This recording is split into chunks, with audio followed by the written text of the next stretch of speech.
Welcome to easy learning 700। ये MKT 501 marketing management की short lecture series का 6th lecture है और इसका मेन टॉपिक है मार्केटिंग डिसीजंस। तो मार्केटिंग डिसीजंस समझने से पहले आप ये समझिए कि डिसीजन क्या होता है। डिसीजन का मतलब होता है सिलेक्ट करना एक अल्टरनेटिव। बहुत सारे अल्टरनेटिव अवेलेबल होते हैं, उनमें से किसी एक को सेलेक्ट करना, ये होता है डिसीजन। क्योंकि एक चीज को करने के लिए कई सारे तरीके होते हैं, सो हमें कौन सा तरीका अडॉप्ट करना है, इसीलिए डिसीजन लिया जाता है। सो मार्केटिंग मैनेजमेंट के अंदर भी बहुत सारे अल्टरनेटिव होते हैं और जो एनवायरनमेंट होता है वो बहुत तेजी से चेंज होता है। सो टाइम डिसीजन इंपॉर्टेंट होता है। सही वक्त पे सही डिसीजन लेना बहुत ज़रूरी है और सही वक्त पे सही डिसीजन लिया जाएगा तो ही उससे बेनिफिट्स मिलेंगे, उसी से फ़ायदा हासिल होगा। वरना तो जाहिर बात है फ़ायदा नहीं मिल पाएगा अगर सही वक्त पे सही डिसीजन नहीं लिया जाएगा। सो मार्केटिंग मैनेजमेंट एम्फेसाइज करती है स्ट्रेटेजिक डिसीजंस के ऊपर। स्ट्रेटेजिक डिसीजन से मुराद ऐसे डिसीजन जो चेंजिंग इन्वायरमेंट के मुताबिक हो। सो मार्केटिंग डिसीजन जो है वो मार्केटर्स लेते हैं और वो मार्केटिंग इन्वायरमेंट को सामने रखते हुए जो है वो डिसीजंस लेते हैं। सो हर मार्केटिंग मैनेजर के लिए ये एक इम्पॉर्टेंट टास्क है कि वो सक्सेसफुली इम्प्लीमेंट करे मार्केटिंग प्लान फर्म का। सो डिसीजंस जो लिए जाते हैं वो 4 पीस के बारे में लिए जाते हैं, यानी कि प्रोडक्ट, प्राइस, प्लेस और प्रमोशंस, जिसको मार्केटिंग मिक्स भी कहा जाता है। सो मार्केटिंग मिक्स है क्या? असल में ये कुछ इसी तरह से है जिस तरह से इंग्रेडिएंट्स को मिक्स किया जाता है। किसी भी जब कोई चीज़ बनाई जा रही होती है, पकाई जा रही होती है, तो उसके अगर अज्जा अच्छी तरह से मिक्स किए जाएंगे तो ही उसका जो टेस्ट होगा वो अच्छा होगा। मुख्तलिफ होटलों के जो जायके होते हैं उसके अंदर फ़र्क आता है। एक ही डिश के अंदर मुख्तलिफ होटलों के मुख्तलिफ जायकों के अंदर फ़र्क है और मुख्तलिफ लोग जिस तरह से बनाते हैं घरों के अंदर भी, तो उसके अंदर भी फ़र्क आता है। कहीं पे बहुत अच्छा बनता है, कहीं पे ज़्यादा अच्छा नहीं बनता। तो उसकी वजह ये होती है कि मिक्स जितना अच्छा किया होता है इंग्रेडिएंट्स को, तो उतना अच्छा उसका जायका होता है। तो इसी तरह से मार्केटिंग मिक्स के अंदर भी है कि जितना अच्छा मिक्स किया जाएगा प्रोडक्ट, प्राइस, प्लेस और प्रमोशन को, तो उतना अच्छा ही जाहिर बात है उसका रिजल्ट मिलेगा, उतना अच्छा रिस्पॉन्स मिलेगा। सो राइट प्रोडक्ट अवेलेबल होनी चाहिए, राइट टाइम पे, राइट प्लेस पे, राइट प्राइस के साथ। फॉर एग्जाम्पल जैसे ब्रेड है, वो राइट प्रोडक्ट है, ज़रूरत पूरी कर रही है और उसकी जो अवेलेबिलिटी होनी चाहिए राइट टाइम पे अवेलेबल होनी चाहिए। मॉर्निंग में लोगों को जाहिर बात है सुबह के वक्त ज़रूरत पड़ती है ब्रेड की, तो मॉर्निंग के वक्त लाजमी अवेलेबल होना चाहिए। और राइट प्लेस पे अवेलेबल हो, घर के करीब होनी चाहिए अवेलेबल, और उसकी प्राइस भी जाहिर बात है राइट हो। जो नॉर्मली प्राइस रेंज है ब्रेड की, जाहिर बात है 50 रुपीज़, 60 रुपीज़, अगर महंगाई भी हो जाए तो 100 रुपीज़, 200 रुपीज़, तो उस प्राइस रेंज के अंदर वो अवेलेबल हो। तो इस तरीके से मार्केटिंग मिक्स के अंदर जो है वो डिसीजंस किए जाते हैं और अच्छी तरह से इंग्रेडिएंट्स को जो है वो मिक्स किया जाता है। सो डिसीजन जो है प्रोडक्ट के बारे में अलग से होते हैं, प्राइस के बारे में अलग से होते हैं, प्लेस के बारे में अलग होते हैं, प्रमोशन के बारे में अलग होते हैं। सो प्रोडक्ट्स के अंदर जो डिसीजंस होते हैं, पहली चीज़ तो ये समझने की है कि प्रोडक्ट जो है वो एक बेसिक चीज़ है जिसके दरमियान पूरी मार्केटिंग जो है वो रिवॉल्व कर रही है। अगर प्रोडक्ट को ही हटा दिया जाए तो जाहिर बात है आगे के जो पीस हैं उन पे काम करने का कोई फायदा नहीं होगा। क्योंकि प्रोडक्ट से मुराद कोई भी ऐसी चीज है जो सेटिस्फाई कर सकती है ह्यूमन नीड्स या वांट्स को। क्योंकि हर जो फिजिकल चीज होती है वो सेटिस्फाई नहीं कर सकती ह्यूमन नीड और वांट को। सो प्रोडक्ट ही के अंदर कैपेसिटी होती है कि वो सेटिस्फाई कर सके ह्यूमन नीड या वांट को। और प्रोडक्ट के अंदर टेंजिबल फिजिकल प्रोडक्ट्स तो शामिल होती हैं, साथ में सर्विसेज को भी शामिल कर लिया जाता है। अगर प्रोडक्ट डिसीजंस के बारे में बात की जाए तो इसके अंदर जो डिसीजंस लिए जाते हैं वो इसके ब्रांड नेम के बारे में लिया जाता है। उसकी ब्रांड नेम, और आज के दौर में तो काफ़ी ब्रांडेड प्रोडक्ट्स मार्केट में अवेलेबल हैं, उसकी फंक्शनैलिटी के बारे में, उसके जो फंक्शंस हैं वो, और उसके स्टाइल के बारे में, उसकी क्वालिटी के बारे में। क्योंकि जाहिर बात है क्वालिटी प्रोडक्ट होगी तो लोग जो है वो बार बार खरीदना चाहेंगे और ट्रस्ट करेंगे वो कंपनी के ऊपर और जो सेलर होगा उसके ऊपर। और सेफ्टी भी हो, कस्टमर के लिए सेफ हो वो प्रोडक्ट, और उसकी जो पैकेजिंग है उसको भी अच्छे तरीके से पैक किया जाए, उसके बारे में डिसीजन लिया जाता है। रिपेयर्स एंड सपोर्ट, ऐसी प्रोडक्ट अब जाहिर बात है जिसकी रिपेयरिंग अवेलेबल नहीं है, खासतौर पे जो टेक्नोलॉजी की प्रोडक्ट्स होती हैं तो लोग उनको नहीं खरीदना चाहेंगे।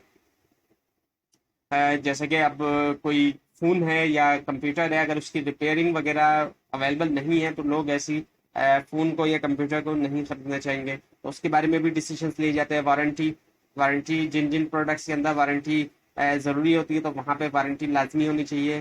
फ़ोन्स के अंदर, कंप्यूटर्स के अंदर और इसी तरह से दूसरी भी कई सारी प्रोडक्ट्स होती हैं जिनके अंदर वारंटी ज़रूरी होती है। आज के दौर में गाड़ियों के अंदर जो वारंटी आ रही है वो भी ज़्यादा आ रही है, तो वो इसी वजह से कंपनीज ने जो है वो डिसीजन लिया है कि हमने जो वारंटी देनी है गाड़ियों के अंदर वो भी ज़्यादा देनी है। उसके अलावा एक्सेसरीज और सर्विसेज, प्रोडक्ट्स की एक्सेसरीज वगैरह अवेलेबल होना और सर्विसेज होना, तो ये तमाम डिसीजंस आते हैं प्रोडक्ट डिसीजंस के अंदर। उसके बाद है फिर प्राइस डिसीजंस। अब प्राइस के बारे में जो डिसीजंस लिए जाते हैं ये काफ़ी कैलकुलेटेड किस्म के डिसीजन होते हैं। अब इनकी जो कैलकुलेशन वगैरह होती है वो आपने अकाउंटिंग और स्टैटिस्टिक्स में या तो पढ़नी होंगी या आप पढ़ेंगे अगर आप अकाउंटिंग और स्टैटिस्टिक्स पढ़ेंगे तो।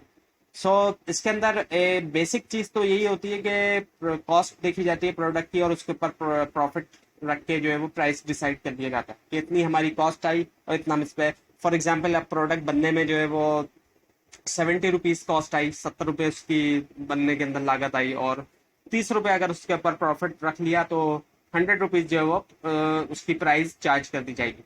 लेकिन मामला सिर्फ यहाँ तक नहीं है, सिंपल ये मामला नहीं है कि 100 रुपीज़ जो है वो प्राइस सेट करती है, नहीं। डिसीशंस जो होते हैं प्राइसिंग के अंदर, उसके अंदर कई सारी चीजें देखी जाती हैं, जैसे कि प्राइसिंग स्ट्रेटजी देखी जाती है, स्किमिंग स्ट्रेटजी की जाएगी या पेनिट्रेशन। स्किमिंग की जाएगी तो स्टार्ट में प्राइस ज्यादा चार्ज की जाएगी, फिर बाद में प्राइस कम चार्ज की जाएगी। पेनिट्रेशन होगी तो शुरू में कम प्राइस चार्ज करके मार्केट शेयर को बढ़ाया जाएगा। अब कुछ प्रोडक्ट्स ऐसी होती है जहाँ पे स्किमिंग स्ट्रेटजी की जरूरत पड़ती है, कुछ प्रोडक्ट्स के अंदर पेनिट्रेशन स्ट्रेटजी की जरूरत पड़ती है। इसके अलावा रिटेल प्राइसेस होते हैं कि रिटेल प्राइस क्या चार्ज होंगे हर प्रोडक्ट के, जारी बात है एक रिटेल प्राइस जो है कंपनी डिसाइड करती है कि रिटेल प्राइस क्या होगा। और इसके अलावा वॉल्यूम डिस्काउंट्स हैं, होलसेलिंग प्राइसेस है कि ज़्यादा अगर प्रोडक्ट खरीदी जाएगी तो कितना डिस्काउंट दिया जाएगा, होलसेल पे खरीदी जाएगी या फिर ज़्यादा मिकदार में खरीदते हैं कस्टमर प्रोडक्ट्स को तो कितना उनको जो है वो डिस्काउंट दिया जाएगा। और cash and early payment discounts होते हैं कि जो लोग कैश में पेमेंट करेंगे या जल्दी पेमेंट करेंगे तो उनको भी डिस्काउंट्स दिए जाएंगे, इसके बारे में भी डिसीजंस होते हैं। और सीजनल प्राइसिंग होती है सीजन के हिसाब से, और बंडलिंग भी होती है प्रोडक्ट्स की, और प्राइस फ्लेक्सिबिलिटी होती है। और इसके अलावा एक बड़ी अहम चीज़ है जो कि है प्राइस डिस्क्रिमिनेशन है। डिस्क्रिमिनेशन से मुराद कई सारे जो है वो इसमें डिस्क्रिमिनेशन हो सकती हैं। एक तो ये डिस्क्रिमिनेशन हो सकती है कि जैसा कस्टमर है उसके हिसाब से उसको प्राइस चार्ज की जाए। एक कस्टमर ज़्यादा प्राइस पे कर सकता है तो उसको ज़्यादा प्राइस चार्ज की जाए, और एक अगर कस्टमर कम प्राइस पे कर सकता है तो जाहिर बात है उसको कम प्राइस चार्ज की जाए। और इसी तरह से डिफरेंट मार्केट्स के ऊपर एक ही प्रोडक्ट डिफरेंट प्राइस के ऊपर जो है वो सेल की जाए, इस किस्म का भी प्राइस डिस्क्रिमिनेशन हो सकता है।